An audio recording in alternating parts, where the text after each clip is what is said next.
curse us. I started to think about the prodigal son and how God is like the father who dropped everything and ran to hug and welcome his son back home after he had gone off and blown all his money.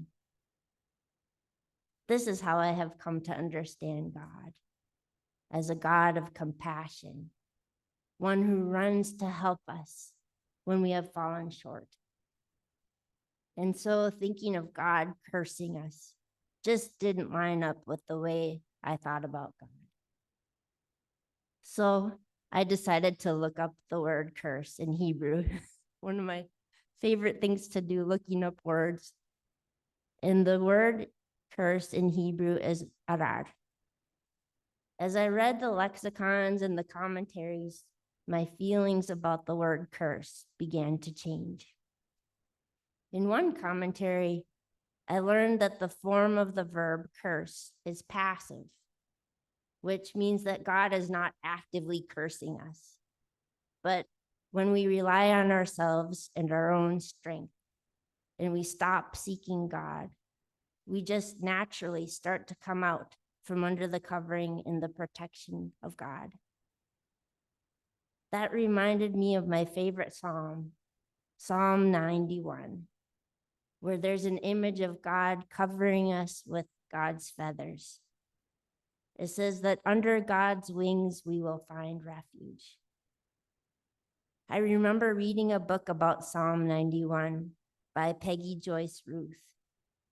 Peggy compared God's wings to the wings of a mother hen who spreads out her wings and clucks when there's danger. As she clucks, her chicks come running and get under her wings, and they are safe. But any chicks who do not get under her wings are left open to danger. It also says in Jeremiah 17 that as we are relying on our own strength, we might not even notice when relief is right there, available to us. There could be relief for us right there in front of our eyes, but we can't even see it. This reminds me of the story of Abraham when he trusted God would provide. By the way, in Hebrew, the word provide means to see. And so just as Abraham was about to sacrifice his son Isaac, and the messenger from heaven stopped him, it says that Abraham looked and he saw the ram in the bush, which he then used for the sacrifice instead of his son. The ram was probably there all along, but with God's help, Abraham was able to see it. I wonder what kind of relief is available to us, that if we're really busy and just rushing along, we might just pass it right by. But with God's help, we would be able to see it. From these scriptures we just read, the idea is repeated. When we try to do things in our own strength without God's help, it's not fruitful. We get tired, worn out, and burned out. We can work and work until we are exhausted. We can't find any relief. It doesn't ever seem to be enough. But when we rely on God, all things are possible. There's always enough. Our leaves are green even in the middle of a drought. The name of the sermon, What About Jesus?, is actually something I saw on Facebook.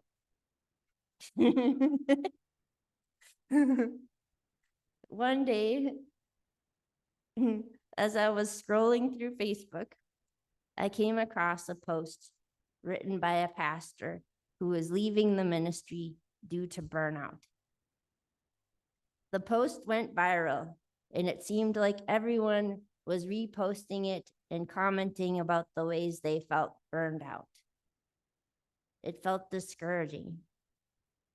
A few days went by, And then there was a particular minister who posted in response to the post.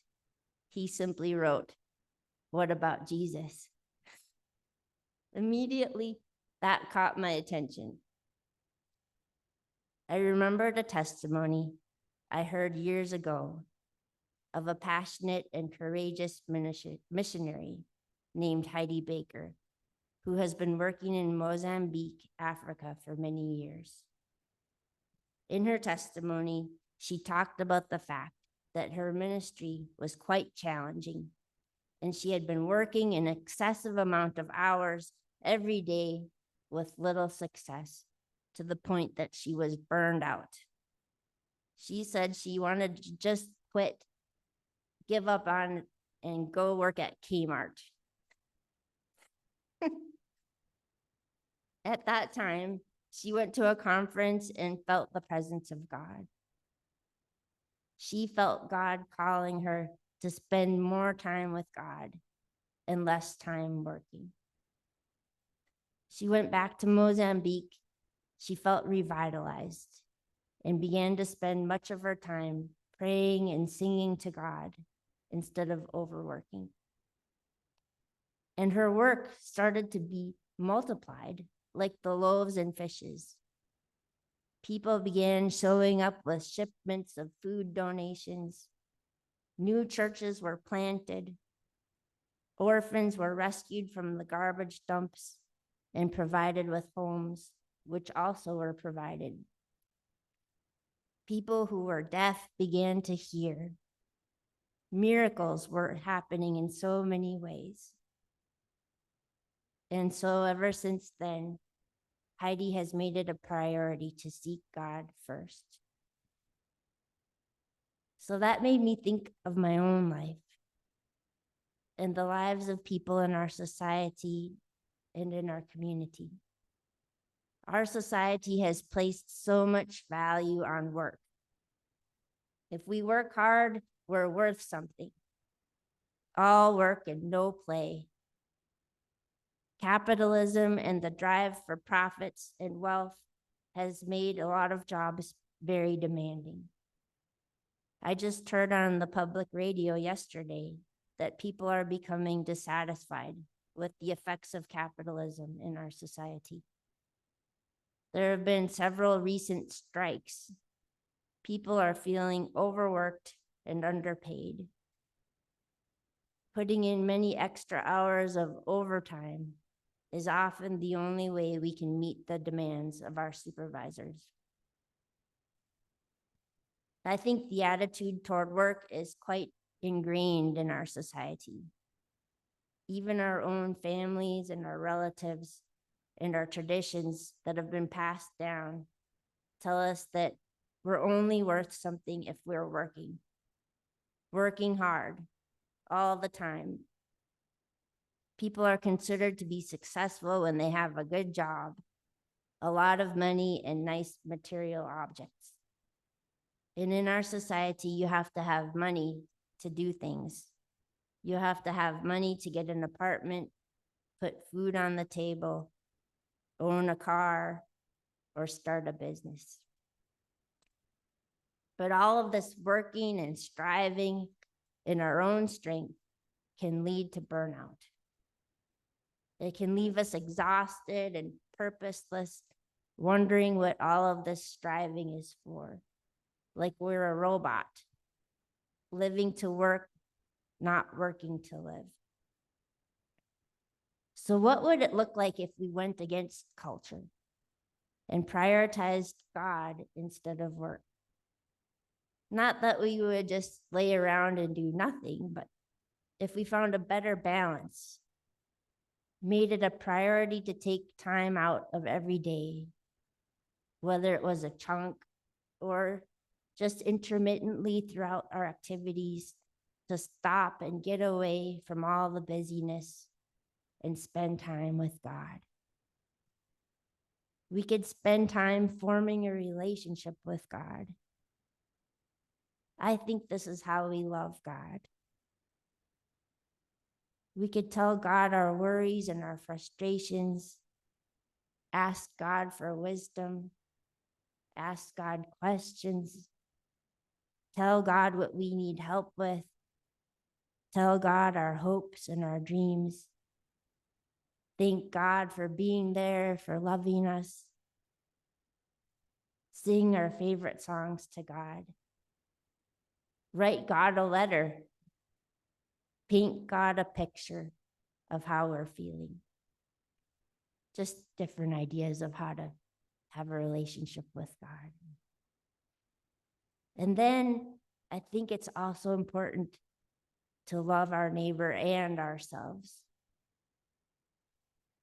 We can love ourselves and others with fun activities like cooking ourselves a delicious meal and spending time with families and friends, like we did yesterday. We could play with children and animals, go to our favorite places, or do what brings us life and joy. And I think an amazing way of loving ourselves and God is stopping to listen to our bodies and our feelings. Stopping to rest when our bodies tell us we're tired instead of just drinking more coffee. Saying no when we need to. Taking a walk. Journaling about our feelings. Engaging in self-care activities like Reverend White had posted in this week's Good Bites.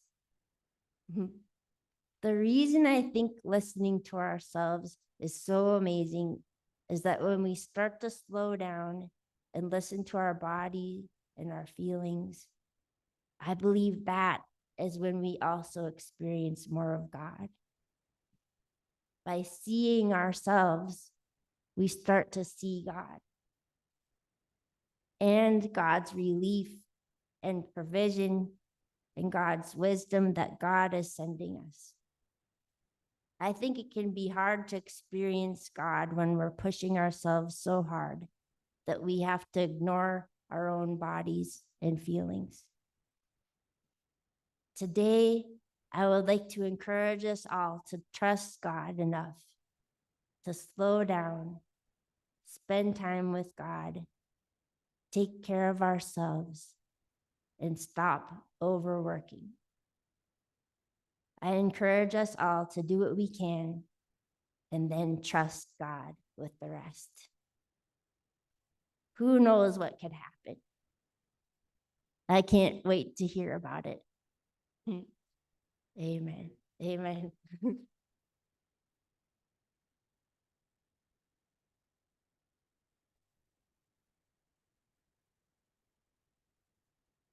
It's time now to prepare for our morning offering.